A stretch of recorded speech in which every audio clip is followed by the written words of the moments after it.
Muy buenos días, queridos espectadores. Esperando que se encuentren muy bien. Hoy les vengo a hablar sobre uno de los inventos más maravillosos que ha inventado el hombre. Se preguntarán cuál, ¿no? Pues algunos dirán que es la rueda, otro que es el arado, la pólvora, la imprenta, la máquina a vapor, la anestesia, el telégrafo, el motor de combustión o la penicilina descubierta por Ernesto Duchesne. Bueno, para saber, vean el video.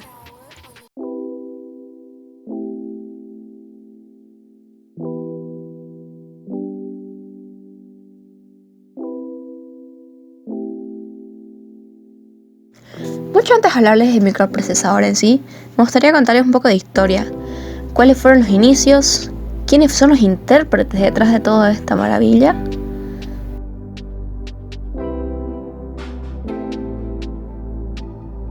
Válvula termiónica, también llamada válvula electrónica, válvula de vacío, tubo de vacío o bulbo, es un componente electrónico utilizado para amplificar, conmutar o modificar una señal eléctrica mediante el control de movimiento de los electrones en un espacio vacío a muy baja presión o en presencia de gases especialmente seleccionados. La válvula originaria fue el componente crítico que posibilitó el desarrollo de la electrónica durante la primera mitad del siglo XX, incluyendo la expansión y comercialización de la radiodifusión, televisión, radar, audio, redes telefónicas, computadoras analógicas y digitales, control industrial. Algunas de estas aplicaciones son anteriores a la válvula, pero experimentaron un crecimiento positivo gracias a ella.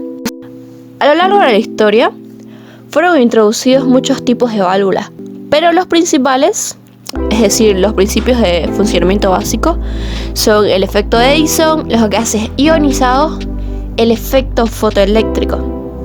El ocaso de esta tecnología comenzó con la invención del transistor y el posterior desarrollo de componentes de estado sólido, que eran mucho más pequeños, baratos y fiables que la válvula.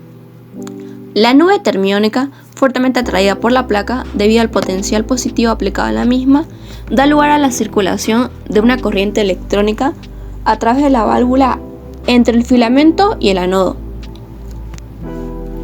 En fin, lo que es la válvula termiónica está constituida por una ampolla de vidrio similar a la de las lámparas de incandescencia, a la que se le ha practicado el vacío y en la que se hallan encerrados dos electrodos denominados cátodo y ánodo. El cátodo consiste en ser un filamento de wolframio recubierto por una sustancia rica en electrones libres que se calienta mediante el paso de una corriente, mientras que el ánodo está formado por una placa metálica que rodea el filamento de una cierta distancia a la que se aplica un potencial positivo por constar de dos electrones a la válvula, antes descrita que se le denominaba diodo. Por lo tanto, la función de cátodo es realizada directamente por el filamento. Se trata de una válvula de caldeo directo. Entre las características existe una gran variedad de tipos de válvulas termiónicas, tanto en su aplicación como en sus principios de funcionamiento, es decir, el control de la cantidad de electrones en triodos, tétrodos, péntodos, modulación de su velocidad de clistrones, acoplo entre el flujo de electrones y una onda electromagnética en tubos de onda progresiva. Y pues la mayoría comparte una serie de características comunes que se han ido potenciando al ir avanzando su desarrollo tecnológico. Entre ellos tenemos el filamento. Es el órgano calefactor que proporciona la energía suficiente para que el cátodo emita una cantidad de electrones adecuada.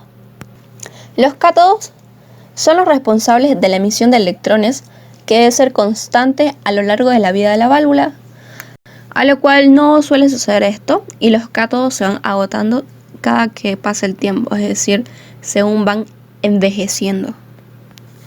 Ánodos. El ánodo recibe el flujo de electrones que en la mayoría de las válvulas han sido acelerados hasta adquirir una energía que transfieren al ánodo cuando chocan contra él. Los ánodos de las válvulas de potencia son grandes, muchas veces son masivos y forman parte del propio cuerpo de la válvula, pudiendo refrigerarse directamente desde el exterior por contacto de superficie fría, aire a presión o vapor. El vacío.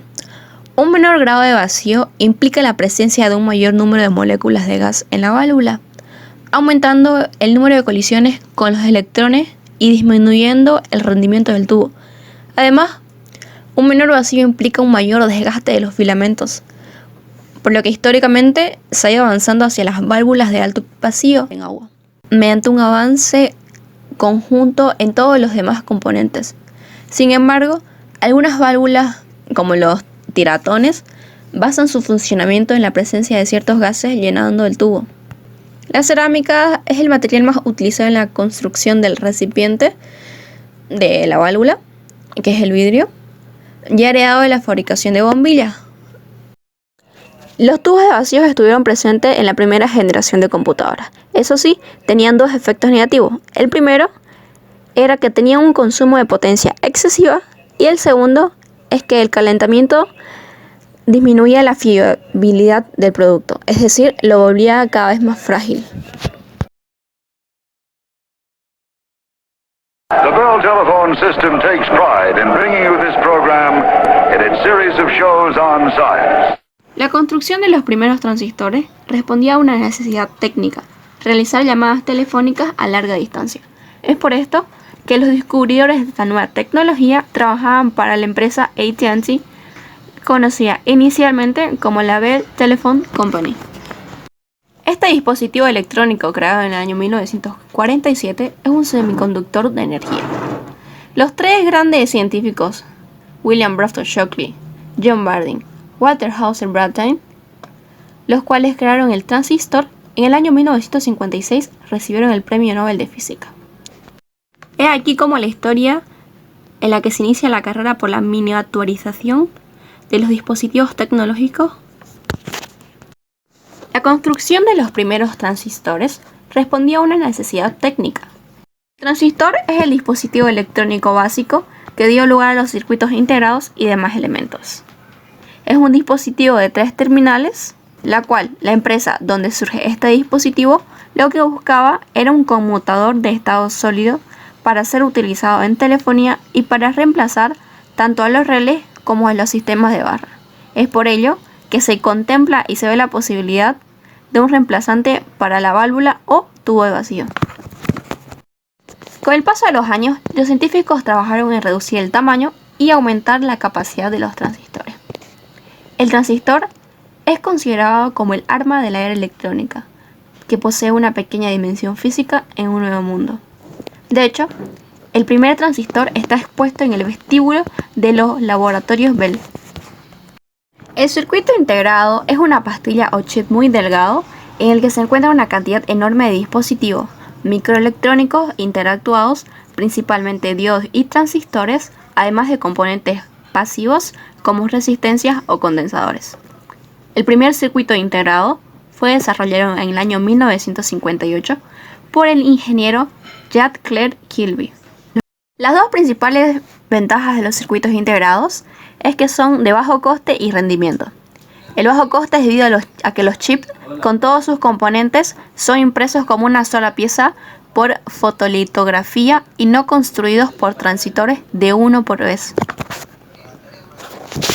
La eficiencia de los circuitos integrados es alta debido a que el pequeño tamaño de los chips permite cortas conexiones que posibilitan la utilización de la lógica de bajo consumo en altas velocidades de conmutación. Se llama microprocesador al circuito integrado central de un sistema informático, en donde se llevan a cabo las operaciones de cálculo para permitir la ejecución de los programas desde el sistema operativo hasta el software de aplicación.